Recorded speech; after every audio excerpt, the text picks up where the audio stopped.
first of all, I'd like to thank Win, the entire team, for inviting me here with this wonderful panel and the most exciting topic of SHE-volution, where we're going to have big discussions on creativity, influence, and power in leadership as well.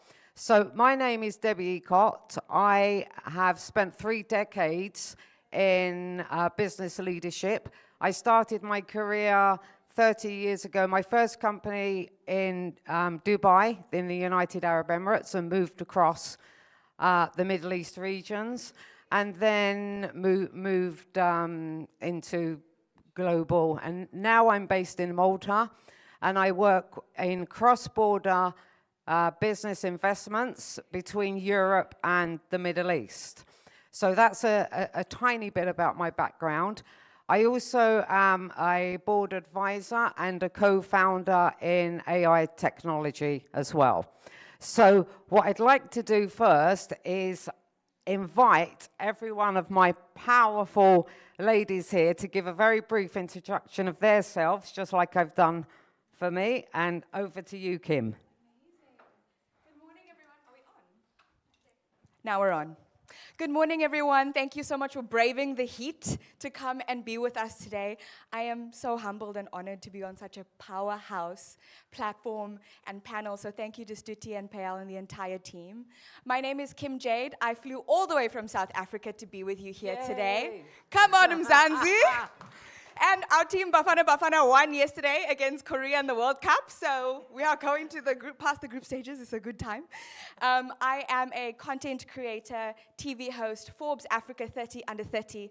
I run my own production house, KJ Productions, and I take pride in storytelling and employing young African creators and taking our stories to a global platform. So that's me. Wow, Kim, amazing. So let's have a big applause. Thank you so much. Hi, everyone. My name is Poku. I'm the founder of the We Suite. We are a private network for women CEOs. So our founders are C-suite leaders, they're high-growth founders, and primarily at the intersection of business and culture. I spent my entire career shaping culture in different industries. I started my career in fashion, and then my last roles were in the entertainment industry. So I worked for Paramount Pictures and for Universal Pictures, where I led international marketing. And so I really believe in the power of storytelling, in the power of women's leadership to really change hearts and minds, and definitely in the power of community. Yes. Oh my. Hello, everybody. I'm Shilpa Sinha, and I've flown all the way from the Orient, from Singapore. I'm currently based there doing a global rollout of Singapore, working on L'Oreal brands at McCann. I'm the Chief Strategy Officer for the global markets.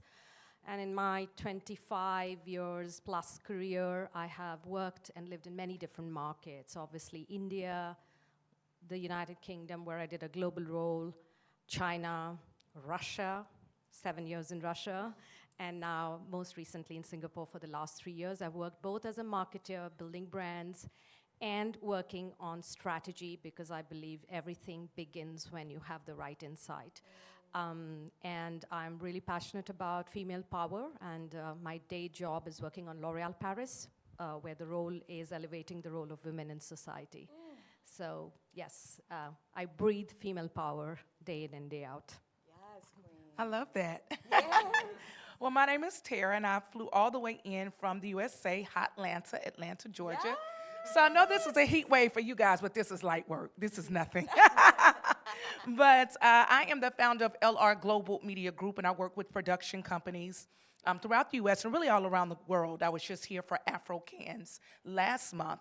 But I really believe that the way that we empower women is to make sure that we see positive images of women in the media. I believe that media is the most powerful force on the face of this planet, second to the human spirit.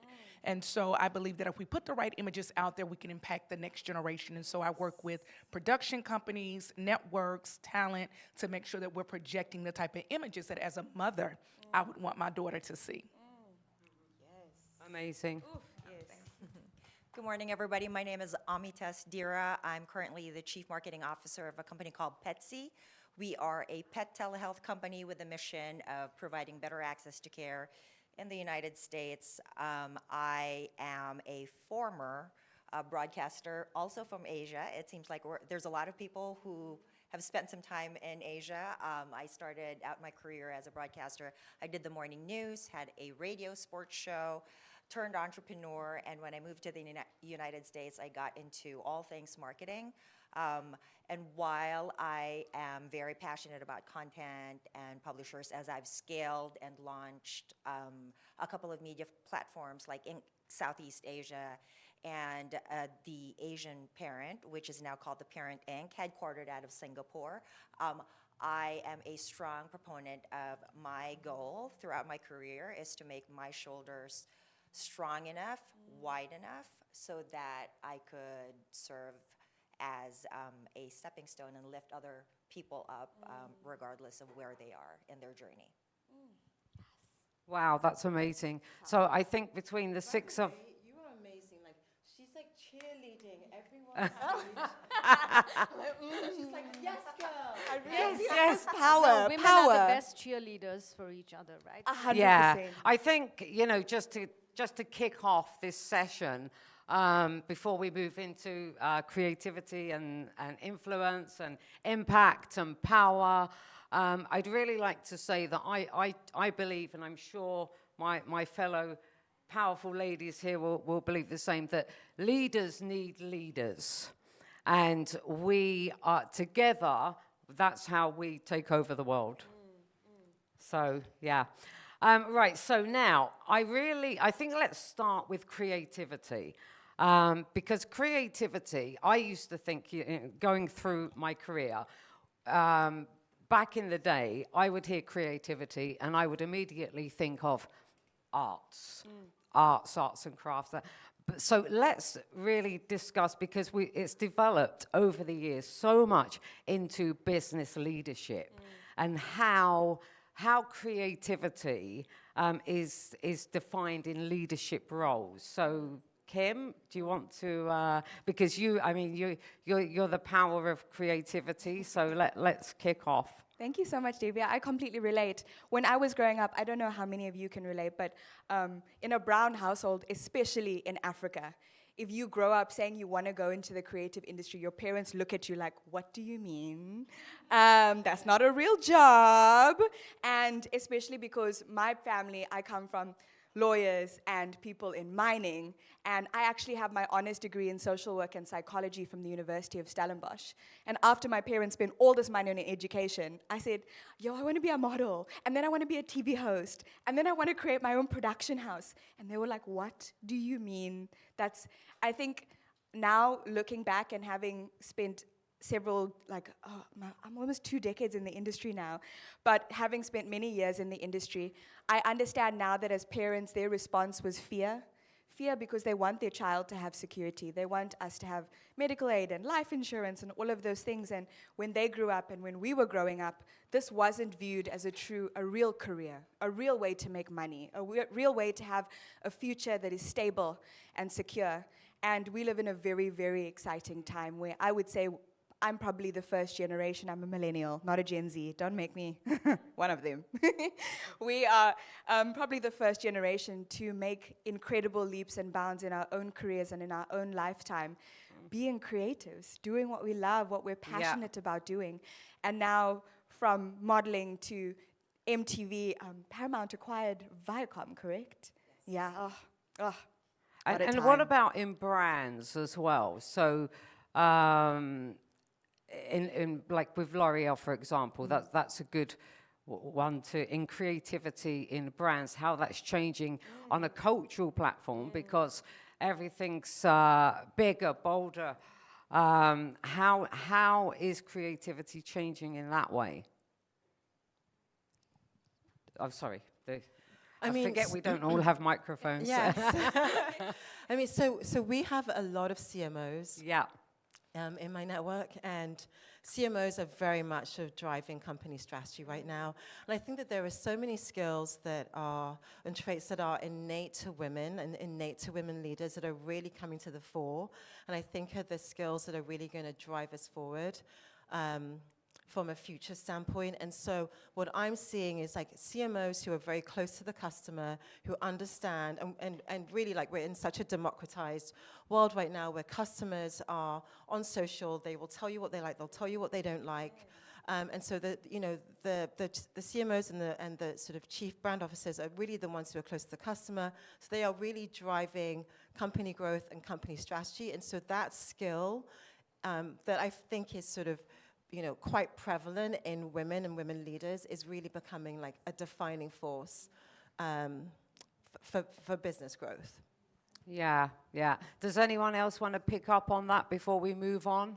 Right, as a sitting CMO of a brand, Yeah. Especially in a space that is, one, very emotional, because I don't think there's a category that's more emotional than the pet space.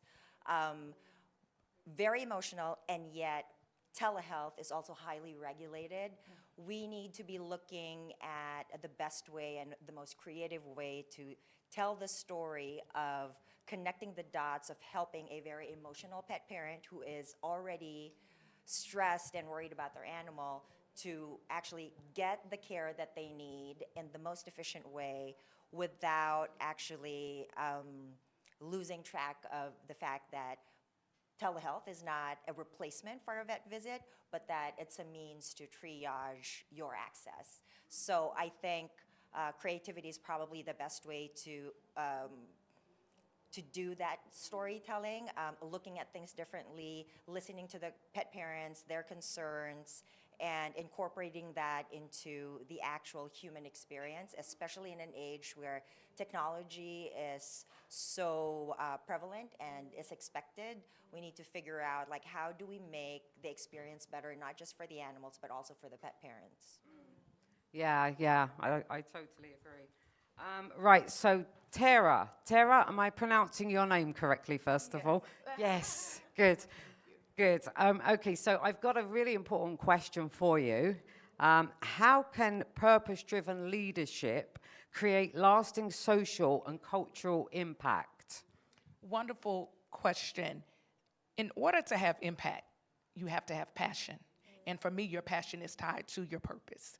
And so when you're passionate about what you are projecting or what you're speaking about or what you're working towards, I believe that you're not really working. You're just operating in your calling, your assignment. And so you get a lot more done because you're not looking at a clock. You're looking at, am I being productive in this area?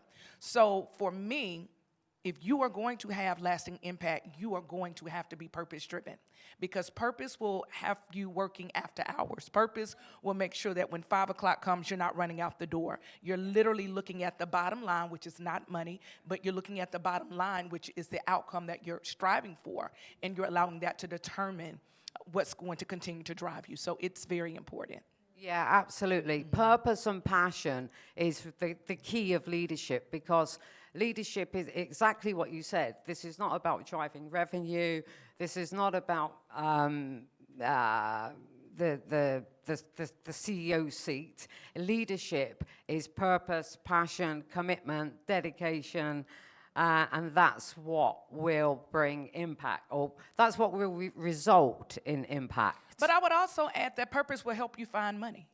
Because when you Well, are yeah, it purpose-driven, leads to that in the end. you Yes. have so much passion for Yeah. what you're doing. Out of 7 billion people on the face of this planet, you will find your audience who supports your vision. Yeah. And that's why I tell people, don't chase money, chase your purpose. Chase the because purpose and when the you passion. go after your Yeah. purpose, the money will come. Purpose leads to profit. Yes, yeah. Bars. Yeah, yeah, I think we're all in agreement. Sorry, go ahead. I actually wanted to say too, I have a very specific example where clarity of intention actually leads to a business growth.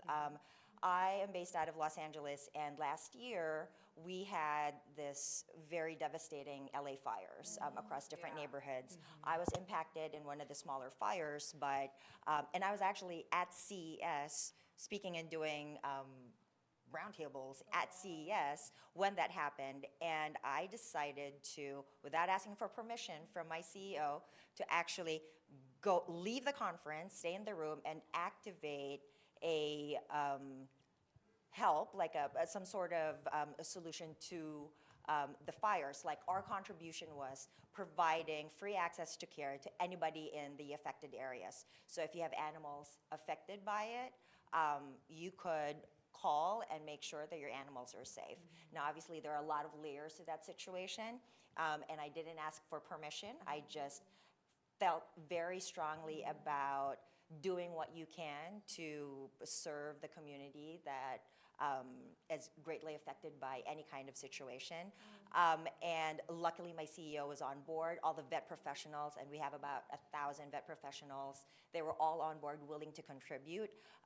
Beyond that, the best signal is that a lot of other corporations or businesses have actually reached out and offered their support to make sure that the animals in the area are given care.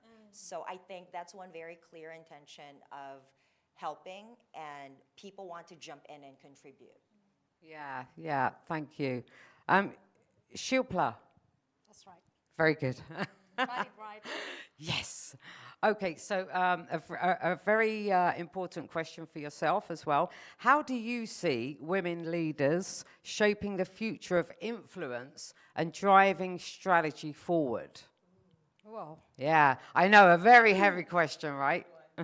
Wow, influence is such a big subject, right? Yeah. And the thing is, you can navigate influence in your own circles, right?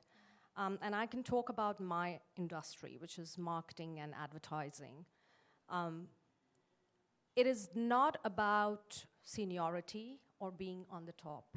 So I'd like to, I don't know how many of you know where the line "because I'm worth it" came from. It came from a 23-year-old copywriter called Elon Specht, 52 years back. She was working on Madison Avenue. She was the only female copywriter in a male-dominated street industry. And at that time, and even today, beauty was always presented through the eyes of men, right? Yeah. And there's an amazing case study where you see the original ad of preference hair color and what a man did.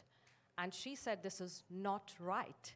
And she didn't hesitate from putting her voice forward and really showing the authentic take on what beauty means for women's worth. So she was 23, and you might think that women have to reach the top to make an influence. But it can happen at any level, provided they are given the confidence to be able to speak out, to be able to say what's right and what's good for the world at large. So I really believe the future of influence will come with a larger societal initiative of really inculcating confidence among women. And I come from Asia, and if you look at the global south and where women's self-esteem is today, we have a long journey ahead. So it has to be part of upbringing, it has to be part of societal change, it has to be part of support systems, so that more women, no matter what level they are working at, are able to really express what they feel is going to influence the greater good. Shilpa, can I add? So I'm so Go- sorry, go- Dave. no, go ahead. Just to genuinely say that's super amazing and so inspiring, and I couldn't agree more. But not only do we need to have the confidence to be able to speak out, but we also need other women in the room to hear us, support us, and back us, right? The cosign of other women saying, yes, I completely agree. We are worth it. A sisterhood, yeah, right. Exactly, I mean, it's the a new sisterhood and fraternity community. of yes, community is absolutely important. That's why I say it's societal, it's communities. Yes. It's not an individual, Yes. I would say, crusade. Yeah. Well, that's a phrase that has stuck to this day. And so going forward then, on the creative side of branding, what changes do you see? Because you're in this day in, day out. Yes, Yeah. So what do you think needs to change or is changing already even? Yeah. So I think representation is very important. It's about business, right? It's not about gender equality. 70 to 80% of the shoppers and decisive consumers are women, right? Even in traditional male-dominated categories like automotive, women control 50% of the purchases, right? So we have always been overlooked as an audience that commands attention, yeah? And representation is still not at the levels it should be, right? So it's the first, you have to attract women to the industry. You have to, empower them, nurture them to take on new challenges. And you have to create the right environment and systems for them to be able to lead the agendas forward. So, and you can see it. So I don't know if you remember Shelley Lazarus, she was the CEO of Ogilvy, 2008 to, I think she had a decade. That was the time where Real Beauty, Dove campaigns were born, right? And you can see it's not just about a campaign or a creative platform or a brand positioning, but that led to the success of Dove as a brand, right? You look at Susan Cradle, FCB, when she came on as the creative leader, you saw how FCB's business and creative credentials really catapulted into a different realm, right? I mean, it's been proven by studies when you have gender diverse leadership at the top, financial performance of the companies also go up, right? So you have to attract women talent. You have to nurture them, and you have to create the right culture within companies to be able to make them fly. So it's a systemic thing, it's a people thing, and it's a culture thing. So leading up, that really leads us on to community, because communities coming together, and you're the expert here, Dee, in community building. You built the We Suite, and so I really love to hear your opinion on communities coming together, how important it is for the communities to come and work together, building brands and creativity and putting all that passion and purpose together. Yes, so the We Suite came about because I was working at Paramount. I was one of very few women at the leadership level, let alone, women of color. And so I felt very isolated. And it's, and it's an issue that cuts across every industry. Women enter the workforce at, fairly equal numbers. And then the further up the ladder they go, the more those numbers dwindle. And so by the time you get to the C-suite CEO level, you're at like 5-6% of leaders. And so community is not just a sort of nice to have, it really drives your career forward. It's how you get hired, it's how you get seen in a company, it's how you get new roles, it's how you share tactics. There is like it's how you get investment, for you or for your business. Like it's really at the core of how you succeed in the workplace. And so, and you need to have, and men and women obviously, I think men are incredibly good at like leveraging their networks to succeed. And so we all need these networks. But what you also need are, we're multi-layered people. So we need different sorts of networks to help us navigate different parts of our lives. I'm a mom, I have a mom network. I'm a Black female founder, I have that network. And I'm also, a C-suite executive, and so I have that network. And all of those networks give me insight and sort of expertise that allows me to grow. And so I think that having community and having networks is essential. It also certainly supports, leadership growth, like having the support of women around you is sort of essential for your own sort of self-confidence in the workplace and having people who have your back in the workplace and support your ideas in the workplace. So those things are all really important. And like just to quickly jump back to the question around women and purpose and leadership. So we've been having a lot of conversations about women and the third act. And you reach a certain place in your career and how you start to think about, well, what do I do with everything I know, everyone I know, everything I've learned, all of this, like my net worth, like how do I leverage that into something more? And so women are really starting to think about their platforms, their influence, not just sort of within companies, but on a global stage. So sitting here and showing our voices, being on LinkedIn, showing our voices, writing books, having Substacks. So like that influence really sort of expands, and it's really about, building community and using that to ensure that, you're supporting the next layer and also supporting yourself. And is there, do you think, what do you think needs to evolve to make this come together more? I mean, so a lot of women hate the word networking, and they hate the word transactional. I love those two words. And the reason I do is that, we all do it. We just, for some reason, feel very self-conscious about the fact that we are asking for what we want, or that we are building relationships that could be helpful to us.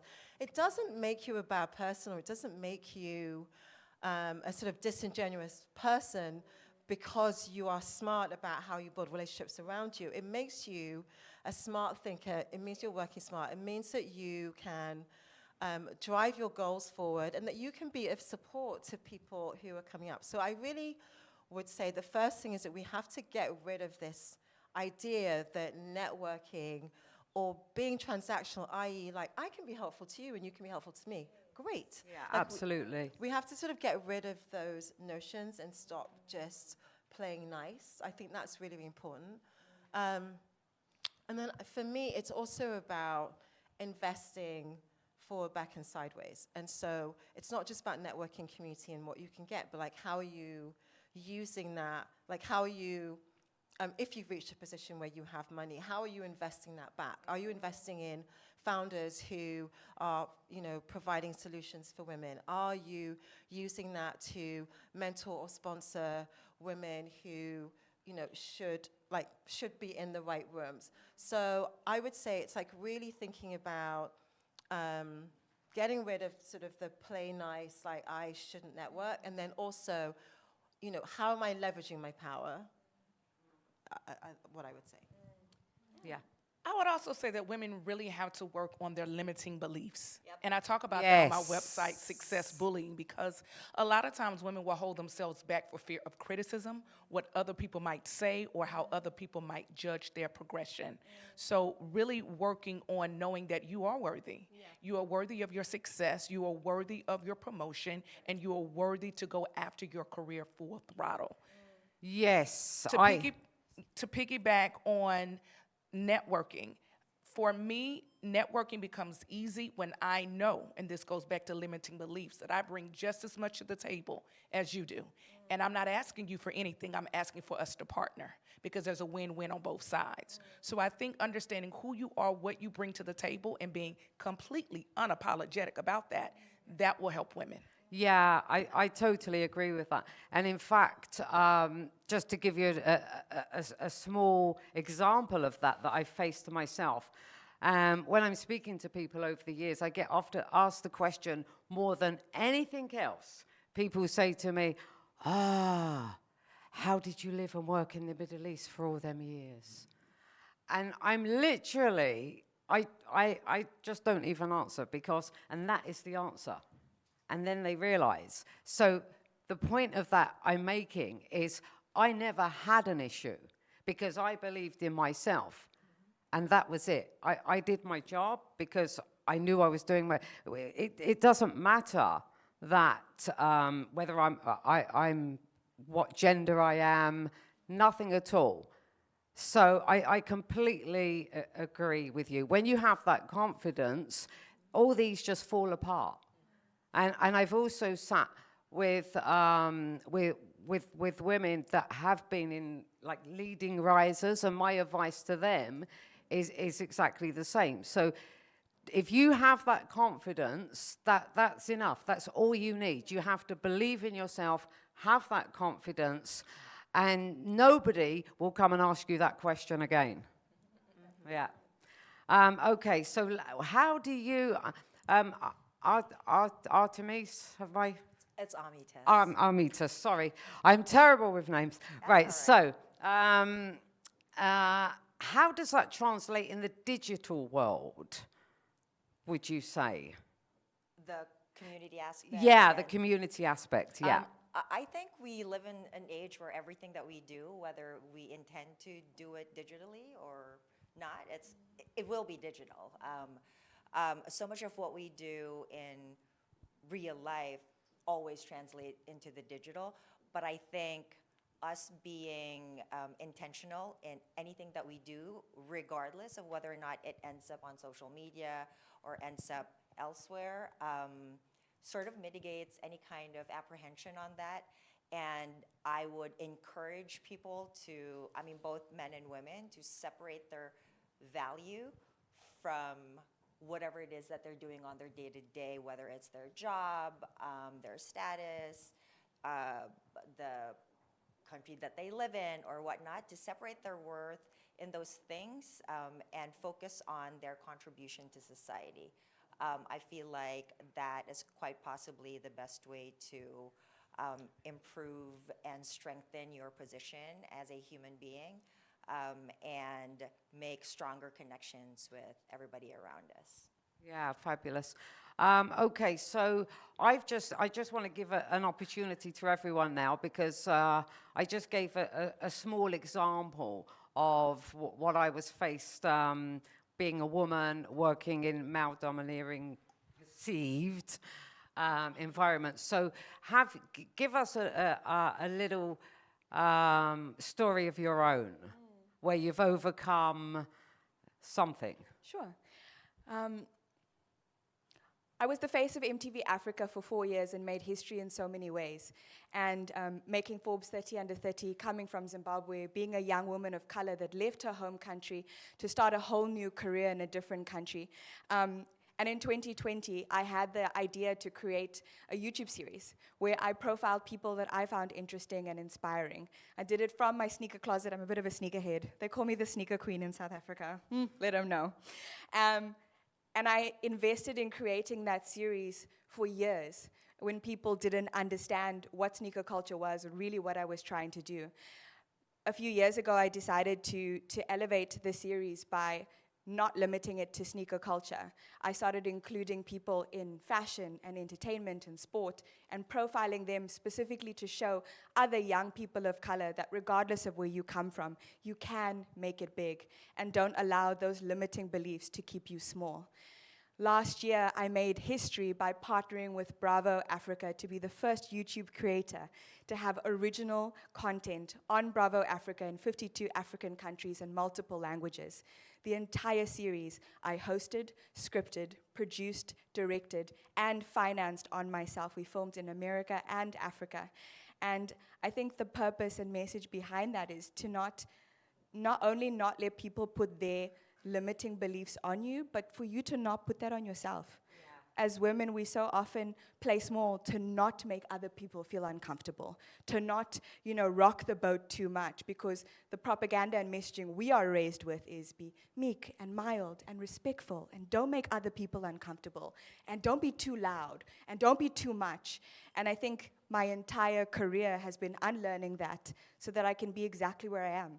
To be a young girl from Zimbabwe sitting on a stage with women like you, that doesn't happen to the people I come that's from. amazing. So, you made it happen. Yeah, You made it happen. We're outside, guys. Yeah, We're outside. Exactly. Okay, thank you, Kim. Well, I mean, I really don't love having to follow that. But is the question just sort of when you sort of gained confidence or sort of overcame? I mean, I don't know. I would say, just to go back to your original introduction, like I come from a family where certainly like being creative or having the sort of job I have was not their dream for me. My parents are from Ghana, and You get it, girl. I owe deeply, and so they're both Ghanaian and they're both doctors, and so and I was very good at sort of math and sciences, and so really like that was meant to be my trajectory, but I rebelled against that, and somehow I'm still standing, and got a job in fashion, and then moved into the film industry, and became like the first black sort of head of head of marketing at Paramount. And so, but for me, I would say, like being brought up in the UK and also being Ghanaian, and both of those are sort of cultures that are self-effacing, that, there's a lot of sort of humility, and so that's really, and to be honest, it's just really who I am as a person. Like, I'm very sort of low-key and self-deprecating, but I've really had to overcome that, because I have realized, over the years, that you really have to find your voice and speak up, and it's the only way that you can get that you can sort of succeed in life. And so I think for me, my journey has been one of sort of overcoming the limitations of what I was expected to be as a young woman, as a young woman from Ghana, and following my passion, following my dreams, and going from entertainment to founding my own business. And, I just think it's like having the courage of your convictions. Yeah, yeah. I think that there's a unique, uniformed message here coming across. Yeah, but thank you. Well, it's been a long journey, but my journey has been one of breaking free from the standards that define who a perfect or a good woman should be like, especially in the culture that I was raised in, which is India. So my life has been about assertive rebellion against those standards that define femininity. So, for example, in India, in my times, a good woman had to learn how to cook to please her husband. And for me, it was a symbol of patriarchy. So when I was 6 years old, I decided I'm never gonna cook. Yes. Your poor mother. Yes, yes. When I met my husband-to-be, this was the first thing I told him. Are you looking for a wife who cooks, or are you looking for a companion who can intellectually match you? Yes. I chose not to have children, just to further a family line. And I got a lot of social alienation, isolation, and I wouldn't want to get into that. So through my life, despite what you might seem, this very aggressive woman who's on her own path, I chose to be a trailing spouse when my husband moved to different countries, and I chose to restart my career from scratch, so landing in China with no China experience, not speaking the language, landing in Russia where I was the only female expat in the industry, to convince people to bet on me, and actually there were women who bet on me. So I have thrived because of two factors. One, my father and my husband, who really were the wind beneath my wings and who saw who I was as a person and supported me. And second, because of a few women who bet on my potential rather than look at my performance that was in front of them. Yeah, so that's amazing. how I've been able to, be who I am. Amazing. Yes, Amazing. yes. Thank you. Tera? Jealousy will always be suspicious of success. Wow. So on my journey, I've been very successful in multiple industries, and I've had to face the question of, well, how did she get there? Similar to you, I no longer answer that question. I just simply invite people to visit my LinkedIn page. My qualifications are there. Yeah, exactly. With that being said, one of the things that I encourage women is to study to show thyself approved. Because you can argue with my favor, but you cannot argue with my education. You cannot argue with my credentials. You cannot argue with my whatever I've gone through to prove myself academically. And so for me, making sure that my academics answered the question of how did I get to where I am, that was something that I faced, and that is something that at this point in my journey, I just allow my resume to speak for itself. I'm very excited because in a couple of months, I have a podcast launching called Success Versations, where I'm sitting down with women who've made it to the top. And because they made it to the top the right way, they can share the map with other women on how to get there as well. Yeah.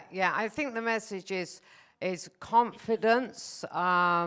There's a big difference with confidence and arrogance. We're not talking arrogance here, but confidence is key. Yeah. But I would question who determines what arrogant is. Yeah, yeah. That's subjective. Because It is somebody can look at your objective. confidence and think that that's arrogance. No, it's just confidence. Yeah. And so I think that that's an area that I really want to see women be unapologetic, Yeah. is in your confidence. That- As long that's as a you're really not good point. offending Yeah. But who anybody determines what's offensive? And so Yeah. that's where I really try to help women understand that Yeah. your confidence is only offensive to someone who's not confident within themselves. Yeah. But somebody who's confident, I can listen to Kim's wonderful accomplishments, and I cheer for her because I know that she's a wonderful example for little girls like my daughter to look at. I can listen to every woman's accomplishments and think that they're brilliant. But I think that it's only people who want to see you dim your light that will look at your shine and think Yeah. that it's offensive. Good. Ladies, you are all so powerful and impressive. Like, I'm like lost for words. Like, congratulations and kudos to you all. I was born in Thailand, raised in Manila, and I moved to the US after achieving quite a bit of success in my home country. And when I moved, what everybody said was, "Are you crazy? Like, why would you do that?" I think at that time I had complete confidence in myself that I'd be able to do it all over again in a country that's new to me, where English is not my first language, because I reject the idea that my ability to be the best version of myself is determined by other people. And I discovered my true agency to make things happen and stop waiting for other people to rescue me. Like, it's on me. The onus is on me to build the life that I want, and I'll be willing to do the work for it. That's amazing. That's amazing. Well, I think we don't have very much time left, if any at all. So I'm going to take this opportunity. There's 6 ladies sitting here now, and any very, very quick questions. Yeah, please, go ahead. Hang on. Here we go. Yeah, stand up, please, and say your name. Hi. Hello, everyone. My name is Diane. I am the founder of one of the UK's largest Black professionals networks. First of all, I wanted to say all of you are extremely incredible. I've learned so much from here. But there was something that you raised when you asked a question about community and also confidence. As someone who is not really good at networking, for me this was really, even this is like really nerve-wracking. What advice would you give for someone who is trying to build a community, but also trying to work on their confidence when it comes to networking? And is there anyone you want? Is there anyone, one of the panelists you're addressing that to? I would say Dee and Tera. Did I get it right? Tera, thank you. Yeah. Okay, thank you. Wonderful question. It is a great question, and I think people assume with networking, building community, whatever you want to call it, that you have to be an extrovert and you have to be able to walk into a room and say like, "Hi, my name is this." But there's a story actually, and there's a dinner I'm going to tonight that I went to in Cannes that I went to last year, and I for the entire dinner I sat in the corner with Susan Credle from FCB. It's talked about her. Right, who you just talked about. This sort of incredible sort of iconic leader. I did not work the room. I sat with one person, not intentionally. I sat down. I met her. I was like, "Oh, I know about you." We ended up just talking all night. She was fascinating. She, gave me such incredible advice and tips. And to me, like, that was entirely worth the whole experience. And I say that to say there's a couple of things. One, like, just be present where you are, right? And, I think especially with a place like Cannes, it's like, there's such FOMO, there are a zillion things happening at any one point. I don't really look at it that way. Sorry, I'm being told off because it's all, there's so much to talk about, but Yes. we have to speed it up a little bit. Okay. But Yeah, go so ahead. be present in the moment, and always get there early, because it's... I'll be quick. Yeah. Imagine that everybody in the room is in the first grade and it's everybody's first day. Everybody just wants to be invited to play. Well, that's a wonderful, excellent way to wrap this up. Thank you. Thanks, everybody.